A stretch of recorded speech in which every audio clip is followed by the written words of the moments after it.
amazing was that set?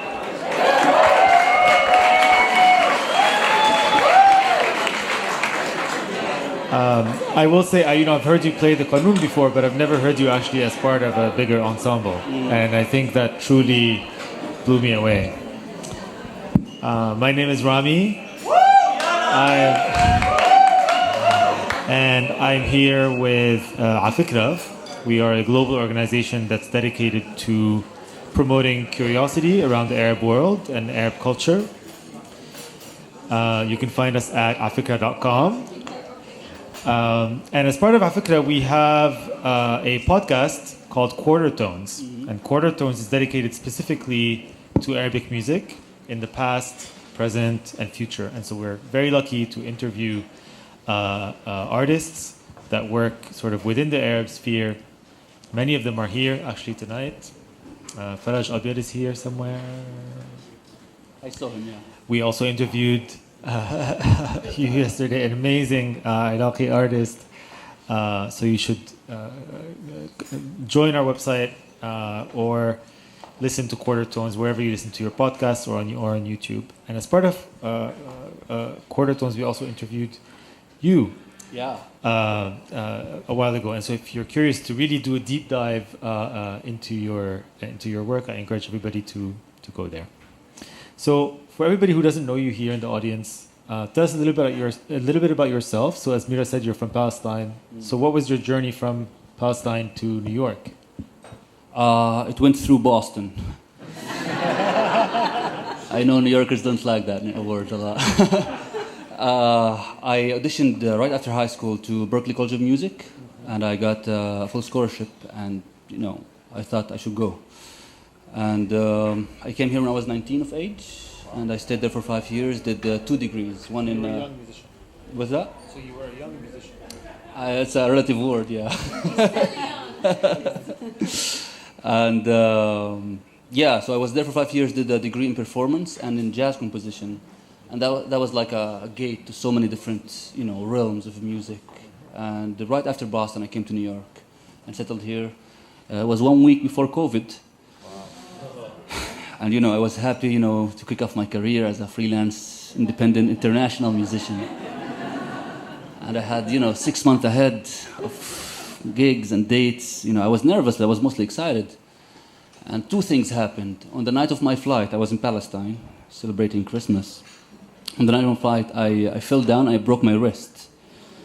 And, if you're a musician, you know what that means. It means total depression. It's the worst thing that can happen.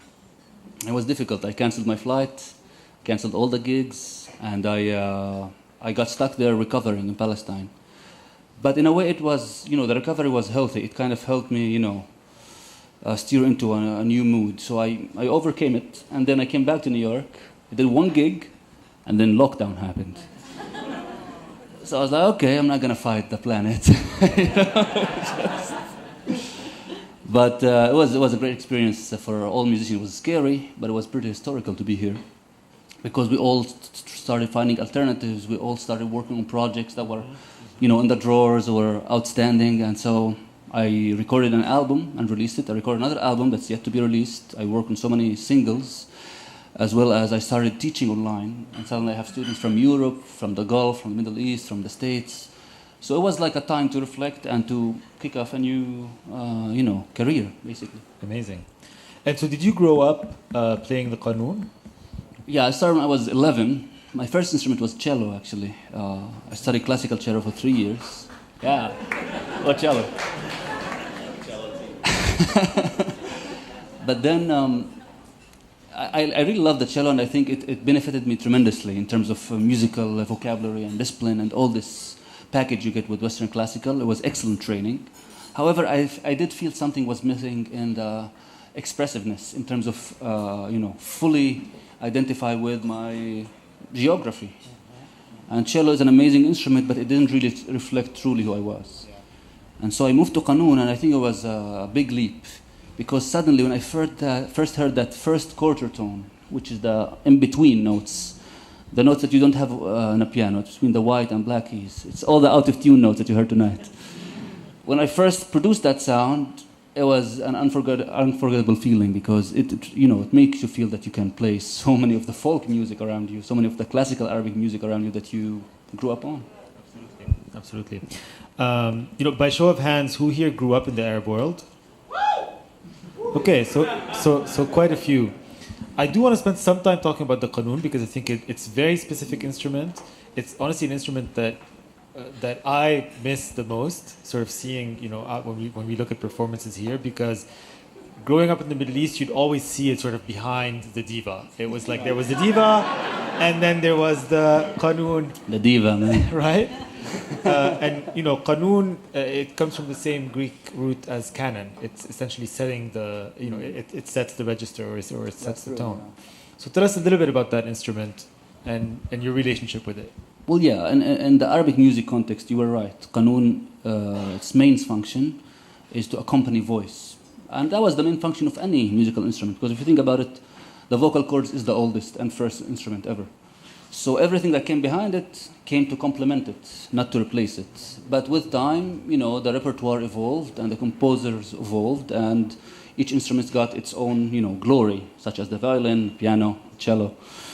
And so in Arabic music context, I'm not sure. I'm pretty sure there are examples of Kanun soloists at the time, but we don't know because there was no recordings. And Arabic music is an oral tradition, meaning they didn't notate music. So think about the tremendous amount of music that was lost in the past, I don't know, ever, 1,500 years.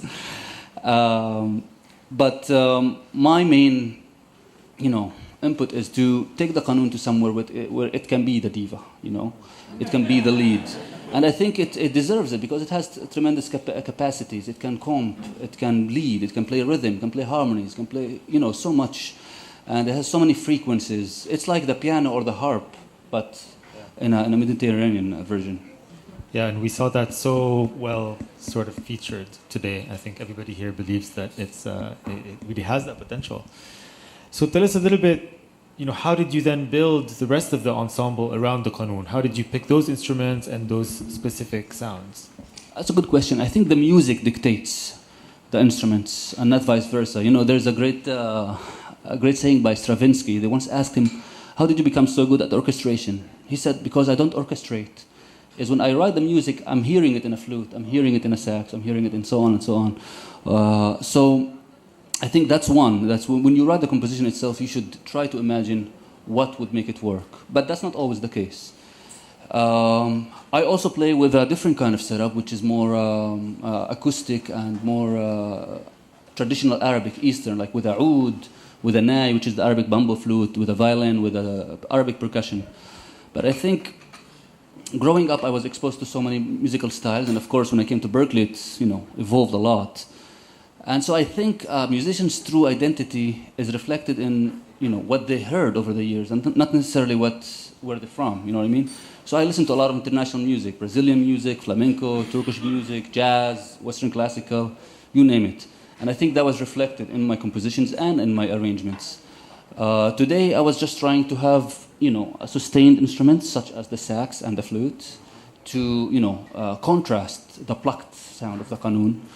And the bass, I really loved having acoustic bass. We actually tried both basses in both rehearsals, and they both worked greatly. But there's something about the upright, which you saw today, that complements the frequencies of the Kanun more than electric.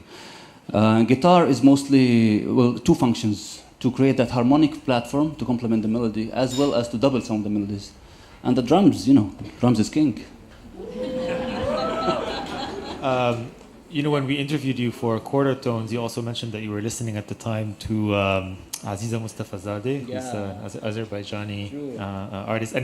And tonight I really felt that resonance because there's the presence of the string instrument, so distinctly Oriental, so recognizable.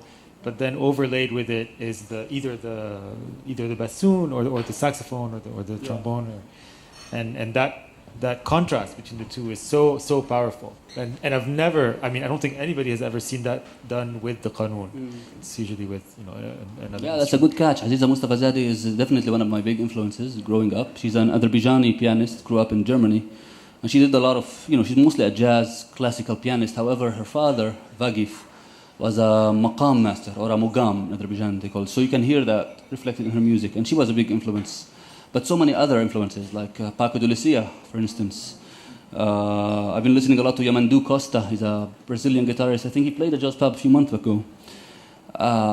Jazz is a big school for me, as well as Bach, Sumbati, Kulthum. I mean, there's so many schools to just learn from. It's so inspiring. It's endless. During the pandemic, I saw you. I remember you were doing these compositions where you were playing all the different instruments yourself and sort of over, like essentially it's an orchestra of yourself. Playing the piano and playing the oud, or the kanun and overlaying all these instruments. Is that how you create? Is that how you visualize the music? Well, sometimes the instrument does take you to a place that other instrument wouldn't take you. So if I'm playing on the piano, it might take me to a different direction in terms of melodic structure or harmonic structure, more to say. Kanun is something else, oud is something else. Sometimes you don't need an instrument because most of the musical intellect comes from the mind. So the instrument is really just a device. But the instrument that you master or choose to master should be an extension of your body. You should be so fluent at it that it is the most expressive tool you have. But that doesn't mean that you couldn't try other instruments for your own sake or for your own to provoke other musical ideas that wouldn't have come otherwise. Like, for instance, the piece you heard today, it was called Ambivalent. It was the first time we played it. I actually wrote that on a melodica, which is a keyboard like this that you blow in. And I don't think I would have got that melody if I was just playing Kanun. So definitely different instruments bring you to different dimensions, and I encourage any musician to try and play with different instruments, not to pretend that they master it, just for their own knowledge and fun. Where would you like to see the Kanun go where it hasn't gone yet? I want to see the diva singing behind the Kanun.